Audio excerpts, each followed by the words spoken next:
Effectivement, un droit sacré. Et justement, on reçoit maintenant Philippe Bornet pour son livre « Demain, la dictature ». Bonjour monsieur. Bonjour madame. Vous êtes docteur en médecine, vous avez été journaliste entre autres chez Valeurs Actuelles, Spectacle du Monde et Le Figaro Magazine. Et aujourd'hui nous allons donc parler de votre livre, on s'intéresse donc à la dictature que vous programmez pour demain en fait. Voilà. Et pour commencer, on va commencer de façon très intello, je vais vous citer du Nietzsche, le futur appartient à celui qui a la plus longue mémoire. Eh bien vous êtes passionné d'histoire, est-ce que vous vous considérez comme un historien du futur ? Oui, j'ai pris ce titre, c'était un peu prétentieux, mais c'était pour bien faire comprendre que je m'appuyais sur l'histoire pour prévoir le futur. Donc je me suis intéressé à la notion de dictature, sans préjugés, et j'ai découvert des choses que je ne soupçonnais pas, en particulier la très grande différence qu'il y a entre dictature et tyrannie. Et c'est là où peut-être je ne suis pas tout à fait d'accord avec M. Michel Geoffroy, parce qu'il a pris comme thème, comme mot pour exprimer son désaccord, un mot qui, en fait, est un compliment. Vous n'avez jamais entendu dire, par exemple, sous la Révolution, un révolutionnaire dire « le roi est un dictateur ». Pas du tout. Ils ont tous dit « Louis XVI est un tyran et pas un dictateur ». Oui, il s'agit d'une notion importante, on ne joue pas sur les mots quand il s'agit d'être précis. Alors justement, dans votre analyse de l'histoire, on commence par l'Empire romain, on finit par Charles de Gaulle, que vous considérez comme un dictateur. Il l'a dit lui-même. Il l'a dit lui-même. Il a dit « la dictature que nous avons prise et que nous reprendrions si les circonstances l'exigeaient, etc., etc. » Vous trouvez ça dans les mémoires de guerre. Et donc il n'a pas reculé. Mais pourquoi ? Parce que De Gaulle est un classique et il sait parfaitement quelle est la définition du mot dictature.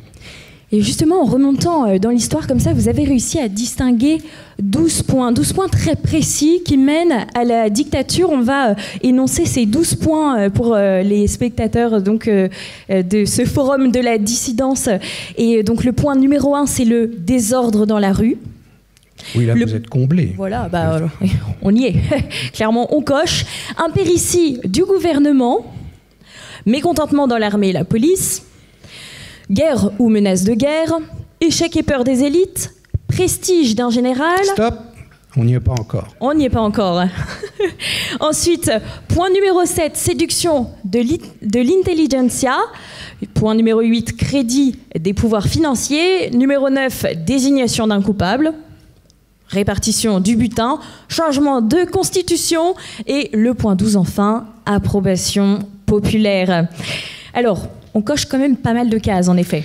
Les 5 premières, nous sommes à la case 6, et nous avons un rôle à jouer pour la case 7, qui est la séduction de l'intelligentsia. Nous sommes là pour en parler. Nous sommes là pour expliquer que la dictature n'est pas la tyrannie. Alors, est-ce que je peux me permettre d'être un tout petit peu pédant en rappelant l'origine du mot dictateur, et puis la dictature, certes c'est une magistrature romaine qui dure 6 mois, avec la totalité du pouvoir exécutif concentré dans une seule main, mais à partir du proconsul Sylla, elle va changer dans sa nature. C'est-à-dire que le concept même de dictature est un concept disruptif, c'est un mot à la mode. Disruptif, dans le vocabulaire électrique, ça signifie très exactement que lorsque dans un circuit, vous avez une étincelle qui jaillit, elle va changer la nature de l'isolant. Changer la nature de l'isolant. Eh bien, dans un système politique, lorsque vous avez une étincelle qui jaillit, elle va changer la nature du gouvernement. La dictature de 6 mois, en fait, c'est la démocratie. Mais lorsqu'elle se prolonge, on passe finalement à la monarchie.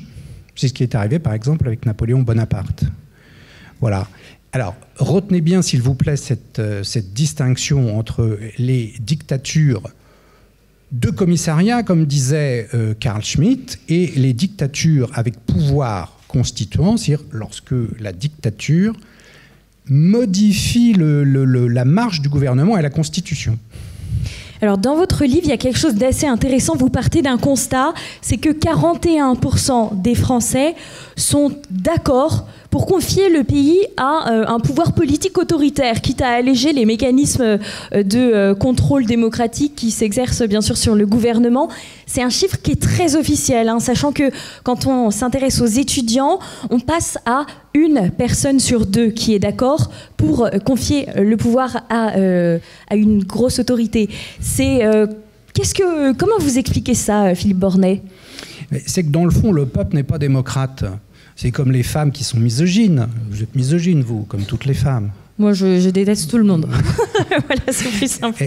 Donc, en fait, le peuple français est poignard. C'est une expression qui date de la fin du 19e siècle, qu'on avait ressortie du temps du général Boulanger. La France est poignarde, disait-on à l'époque. C'est-à-dire, elles aiment les hommes à poigne. Et en fait, dans le fond, ils ne se préoccupent pas tellement du système politique, démocratique ou dictatorial ou monarchique. Ce qu'ils veulent, c'est que ça marche. Ce qu'ils veulent, c'est pouvoir aller travailler, toucher leur salaire. Ils veulent que le train roule à l'heure. Ils veulent pouvoir se rendre au travail. Ils veulent que le méchant soit puni et que l'ordre règne dans la rue. Voilà ce que veut le peuple. Donc quand on lui apporte, il est content. Somme toute, ça paraît assez naturel, mais effectivement, ce chiffre est assez surprenant. Alors, Michel Geoffroy parlait tout à l'heure de la dictature de la superclasse mondiale. Est-ce que vous pensez, vous, que cette caste de la superclasse mondiale, elle a délégué son agenda à Emmanuel Macron ? Oui, je le pense, oui. Je le pense, et c'est clair, c'est un système tyrannique. Et donc le tyranno en chef, je ne pense pas qu'on puisse le désigner comme un tyran, parce que il n'a pas la classe d'un véritable tyran. C'est pas tyran le... tyran le magnifique. Tyran dans l'île de Syracuse, c'est pas Robespierre. Il joue pas dans cette catégorie-là, mais il est le représentant extérieur d'un système tyrannique qui gouverne le pays uniquement par la force. C'est-à-dire qu'il faut revenir là encore au classicisme des Romains qui distinguait bien l'autorité et la puissance. L'auctoritas et la potestas. Le tyran, lui, il n'a que la potestas. Il chasse le peuple devant lui comme un troupeau d'esclaves. Et donc il n'est pas avare de coups de trique, d'amendes, d'augmentation d'impôts, etc. Mais il n'a pas l'auctoritas, c'est-à-dire cette faculté à se faire obéir sans contrainte. Sans contrainte, oui. En effet, on voit bien qu'en ce moment, le gouvernement a absolument besoin de ses forces armées pour organiser la répression, puisque justement, vous dites qu'il manque d'autorité. Mais oui, lorsqu'un gouvernement a de l'autorité, on a pour lui de la déférence, de l'estime, de l'amour parfois. Je sais bien qu'à notre époque, ça ne se voit plus, mais c'est pourtant la normalité. Un gouvernement doit inspirer au peuple qu'il conduit des sentiments d'amour. Et cela, c'est le propre de l'auctoritas. Or, le dictateur, lui, contrairement au tyran, possède l'auctoritas. C'est une sorte de charisme qu'il a en lui. Comme certains généraux qui se font obéir de leurs troupes simplement par la parole. Donc l'auctoritas, c'est cette possibilité de donner des ordres et d'être obéi sans recourir à la force. Et c'est le régime qu'il faut aux Français, car le Français est un amoureux de liberté. Et pour ménager la liberté du peuple et l'efficacité du pouvoir, eh bien, il n'y a qu'une solution, c'est l'auctoritas. Mais je crois bien que Emmanuel Macron suscite un peu d'amour, du moins chez certaines boumeuses qui le verraient bien en gendre idéal avec sa cravate et son rôle de banquier. Ils lui plaisent beaucoup. D'ailleurs, ils ont été beaucoup déçus. Mais certes, ils ont été déçus. Mais je m'efforce de lui ressembler. J'ai mis une cravate aussi. Mais j'espère vous avoir prouvé, en tout cas. Non, je ne suis pas banquier. C'est le look plus historien. Le look historien. On reste donc sur l'histoire. Est-ce qu'on peut on peut dire qu'il y a une dictature, du moins qui est réelle. C'est celle des minorités qui imposent à la masse leurs exigences. Il y a une dictature de la pensée qui rejette systématiquement ceux qui ne pensent pas comme eux. Il y a, on le disait, cette dictature de l'État qui réprime les peuples. On le voit tous les samedis. Il y a la grogne qui monte parmi les forces de l'ordre. Donc ça, c'est bien le point mécontentement de l'armée. Oui, non, voilà. le point 3. De l'armée et de la police, on est point numéro 3, donc ça, clairement, on y est. Est-ce que la dictature, la tyrannie Macron, elle est déjà installée malgré le manque d'assises populaires ? Précisément à cause du manque d'assises populaires, il faut parler d'une tyrannie et non d'une dictature. Le propre d'une dictature, justement, c'est d'être parfaitement légal. C'est de reposer sur une assise populaire. Un dictateur termine toujours sa prise du pouvoir par un plébiscite. Alors vous direz qu'on est dans une forme d'autoritarisme qui avance masqué sous les oripeaux de la bien-pensance. Alors si on définit l'autoritarisme comme un régime qui précisément manque d'autorité, ah oui, je suis d'accord, nous vivons dans un régime plein d'autoritarisme, mais qui justement ne possède aucune autorité. Est-ce qu'on pourrait imaginer un gigantesque retournement de situation? Ça s'est déjà vu. Est-ce qu'il y a des candidats qui pourraient devenir des dictateurs à la place du tyran Macron? Oui, mais on ne connaît pas leur nom encore, car malheureusement, je vais terminer par une remarque un peu triste, il n'y a pas de dictateur sans guerre. J'ai jamais vu ça.